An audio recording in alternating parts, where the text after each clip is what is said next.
मोगल जी जिंदगी में आयल ये अज़ियतनाक लम्हा नरगो अमानत पर उन जे मदाहन लाइ त ॾुखोईंदड़ आहिनि, पर हिन वाक़ई रिश्तनि ऐं राबतनि बाबति नए अंदाज़ में सोचण लाइ सोचूं वारियूं आहिनि। नफ़्सियाती माहिरनि जे ख़्यालनि में इंसान जे अंदर जी टोड़ फोड़ माण्हूअ खे जोड़े विझे थी ऐं रिश्तनि ॾांहुं रवैया हर दौर में नयूं मानाऊं ऐं नवां रंग अख़्तियार कंदा रहनि था। अगरि तव्हां हिन जी हिस्ट्री में वञो त हिन जी शादी थी कहिड़ी सिचुएशन में, पहिरीं ॻाल्हि त हीअ आहे कि शादी बिल्कुलु ईअं थी आहे जीअं तकड़ में विदिन फ्यू डेज़ हिननि जी शादी थी आहे ऐं मतिलबु हिननि जा घर वारा बि एग्री न हुया पाण में त शादी थिए। हाणे हिननि शादी त करे वधी पंहिंजी, ॿिन्हिनि जी शख़्सियत हिकिड़ो अलॻि जहान हुयो। मसइलो इहो जहान ईअं हुयो त कि माई जेकी हुई सिंधी टेलीविज़न जे हवाले सां पंहिंजे दौर जी हिकिड़ी सुपरस्टार हुई। जंहिं महिल हिन जी शादी थी तंहिं महिल हू सुपरस्टार हुयो, पर जॾहिं शादी खां कुझु अरसे खां पोइ अमानत मथे आयो त अमानत माई खां वधीक अॻिते हलियो वियो। नतीजो इहो थियो त ॿिन्हिनि जे विच में शख़्सियती तज़ाद पैदा थियो।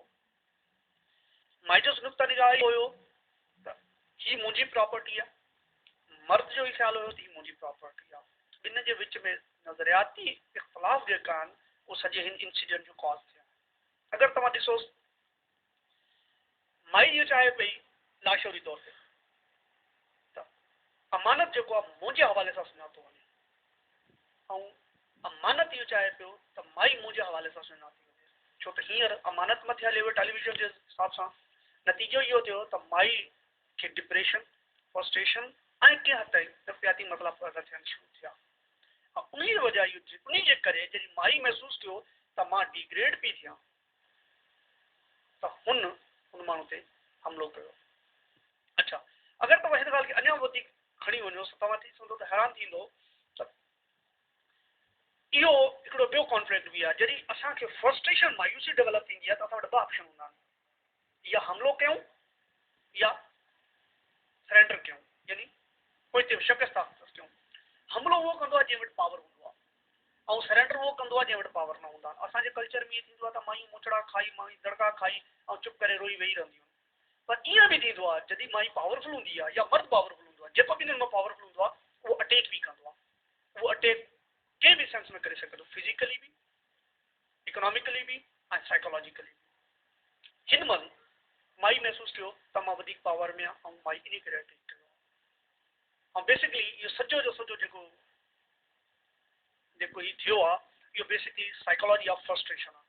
मायूसी जी उन इंतहा ते वञी पहुती आहे माई जो उनखे सम्झ न पियो आहे त मां छा कयां, त हुन पंहिंजे ई आइडियल खे डिस्ट्रॉय करण जी कोशिशि। अमानत मुग़ल सां पेश आयल वाक़िए इहो इशारो ॾिनो आहे त असांजे आस पास में जेकी बहकंदड़ ऐं चहकंदड़ चेहरा नज़र ईंदा आहिनि, छा उन्हनि जी दुनिया ईअं ई आबाद हूंदी आहे जीअं सदन चेहरनि ऐं चुरपुर मां नज़र ईंदी आहे, या हिननि रंगीन रोशनियुनि में ज़िंदगी गुज़ारींदड़ इंसान दर्द जे देस में ई भोगींदा रहनि था।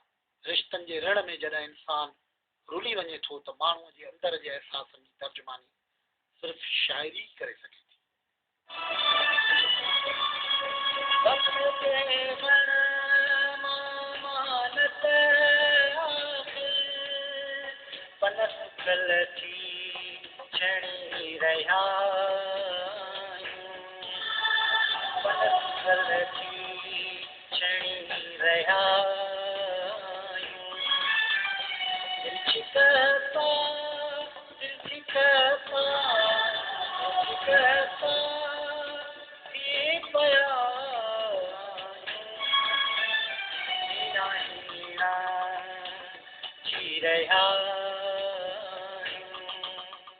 अमानत मुग़ल रिश्तनि जे बेरहम रवैयनि जो शिकार आहे जेको हाणे हर घड़ी हर लम्हे पंहिंजे माज़ीअ जे मुहबत जे सीर में ॿुॾंदो ऐं तरंदो रहे थो, छाकाणि त हू हिन जदीद दौर में दर्द जो अनोखो दास्तान बणिजी वियो आहे ऐं हींअर हर हथ संदसि सिहतयाबीअ लाइ दुआगू आहे।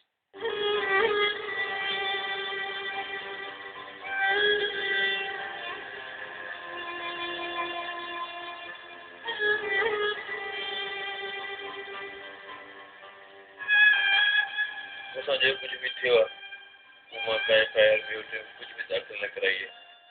बहरहाल मुझे वरी के माफ़ी है तो खुशी रहा नज़दीक हुजनि छो त मूंखे तुंहिंजो प्यार यादि थो अचे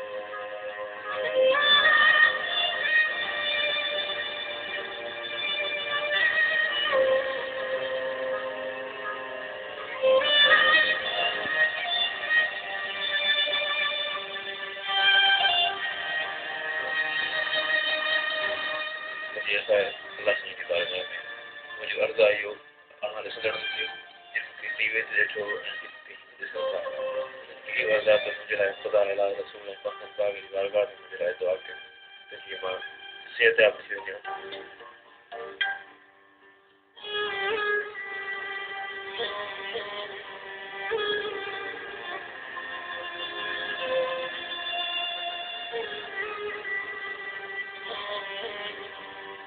मूंखे पूरी सिंध जे अमड़नि जूं अबनि जूं भेनरुनि जूं भाइरनि जूं नंढनि जूं वॾनि जूं सभिनीनि जूं दुआऊं घुरिजनि त जीअं सिहतयाब थी वञे मां उनजो शुक्रगुज़ार रहंदुसि ईअं महिरबानी